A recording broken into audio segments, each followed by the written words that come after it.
Good morning. Morning. Carl, I'm going to ask you some questions about the local food system in Cabarrus County. As you know, the food system assessment is being conducted. One of the goals is to find ways to build that local food system, and a big component of the local food system, especially here in Cabarrus County, is meat production. Already you have farmers that are selling locally raised meat to consumers right here, and it seems like they're doing very well. The county is poised to move forward with that, and so before we do talk about moving forward, I wanted to ask you sort of how we got to this point, some sense of a historical perspective, or just your thoughts on how we ended up here now. Depends on how far we go back. Okay. Before I was born, even there was folks grew cotton was a cash crop here in this county. Mm-hmm. And basically they were fields that I was aware of when I was a boy that they told me had been grown in cotton for 75 years in a row. Mm-hmm. And it would still make, even in a bad year, a bale of cotton to the acre. But it was also relayed to me that the way folks had farmed, they had washed soils away a lot because they had basically run the rows up and down the hill so the water would get out of the field faster when it rained. Well, that obviously eroded the soils because cotton doesn't produce very much organic matter, and so they both wash the soil away and organic matter. That played out from an economic standpoint as far as the price of cotton, the boll weevil and this kind of thing. Folks had to do something else. They grew basically at that time some small grains and less spediza, but folks began to put cattle in. Mm-hmm. We had a lot of dairies, 2, 3, 4, 6, 8 cows milked by hand that were in function here again by the time I was a little boy. Right. Then as that transition from putting it in a can, taking it in to go to bulk tank and this kind of thing, a lot of those went out of business because it wasn't economically feasible to do it. Folks shifted over. That's when the beef cattle began in this county, so to speak. Okay, okay. And then as you got more and more folks, at least partially employed off the farm in the textile mills and this kind of thing, which is a major employer, folks had land. Cattle worked in as not taking a lot of time to manage relative to some other things, so that's basically beef cattle began to grow. It was good from the land, from the standpoint you're growing grass, didn't wash it away anymore. Right. And so that's kind of how we got going into beef cattle here. Our market was basically to keep the cows, produce a calf, get them up to somewhere to 300 to 500, 600 pounds, depending on the breed and how well they did, and sell the calf once a year. They left here, went somewhere in the Midwest where there's corn plenty to feed them. That's basically what we're doing.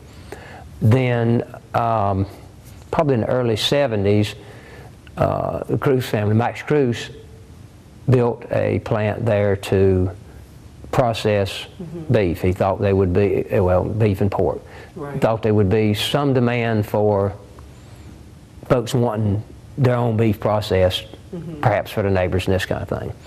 As he's relayed to me, that turned about to be there was more interest in that than he originally thought, which is a good thing. It's been a business that grew on him. He relayed to me, had he known that there would have been that much demand, he had included a slaughter plant with it at the time, which could have been doable. But that obviously would have cost him quite a bit more money. He was operating on some borrowed money, and the more he put out there, the more he had to turn to make it work. So by just building the part he did, letting the slaughter be done somewhere else, it cut his risk down some. For quite a number of years, the beef cattle was the highest income producer as far as gross income in Cabarrus County. Okay. So when we had our town hall meeting to discuss what we might do or look at as far as local food, that's one of the facts that were there that we had to make available to folks.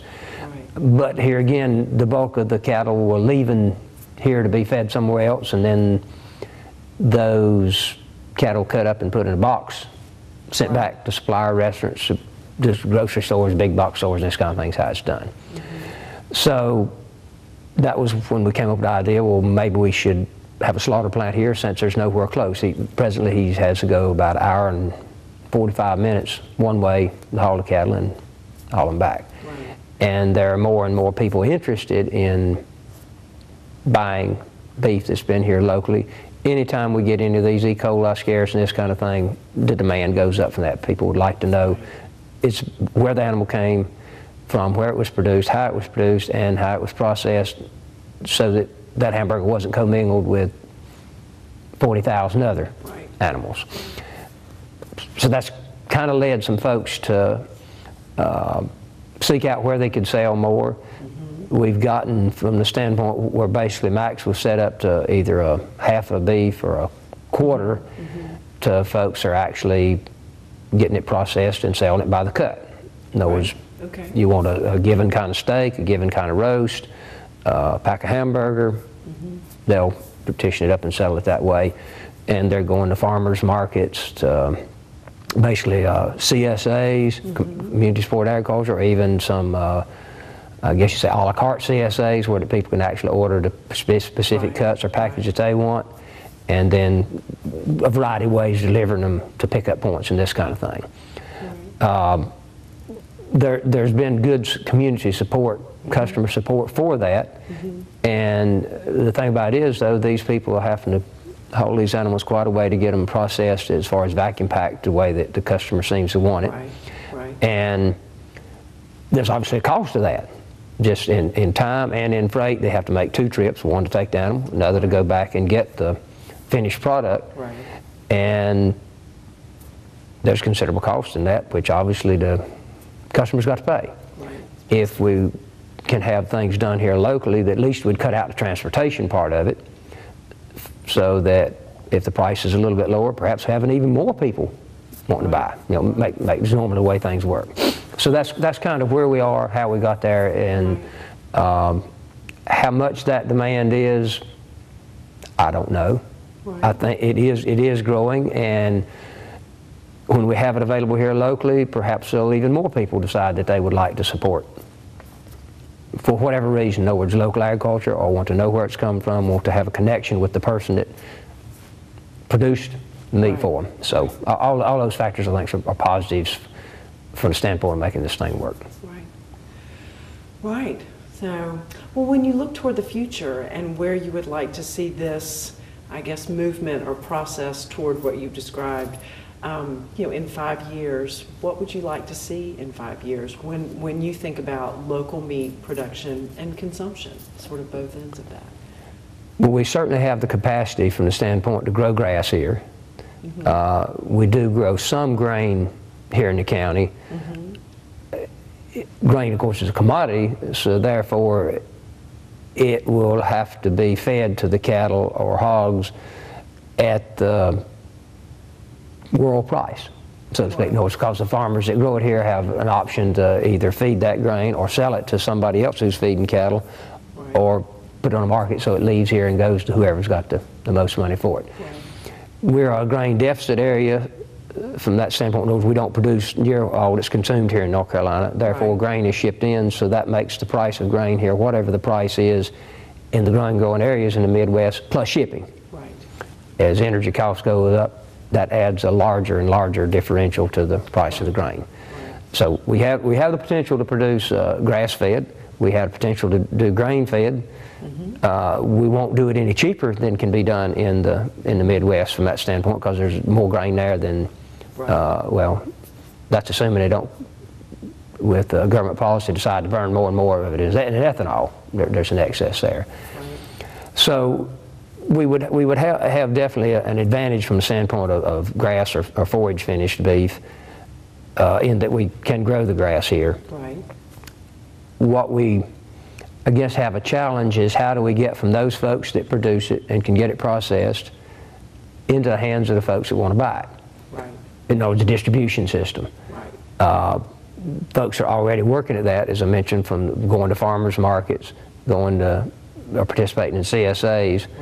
That's meeting the needs of some folks. It's possible that a brick and mortar storefront, where it's available all the time, or several of those, might very well be useful. There was a time, as we go back here again, when I was a little boy, there were local independent grocery stores here that the farmers at that time did take cattle, right. take hogs. Work with directly. Actually, they could cure the hams, cure the sides, and took them there, and then they sold them there. So that we've been there before. It's just not basically in mind your lifetime that it was handled locally that way.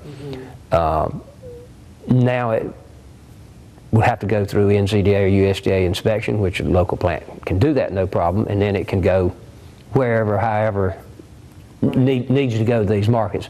But our challenge, I think, is going to be a number of them. One of them would be certainly the distribution system of how do we, as economically and as efficiently as possible, move from processing plant into the hands of the consumer, realizing that a few folks are willing to plan ahead and have the resources, both storage and financial, to buy a quantity of beef or pork to last for some period of time and keep it on freezers.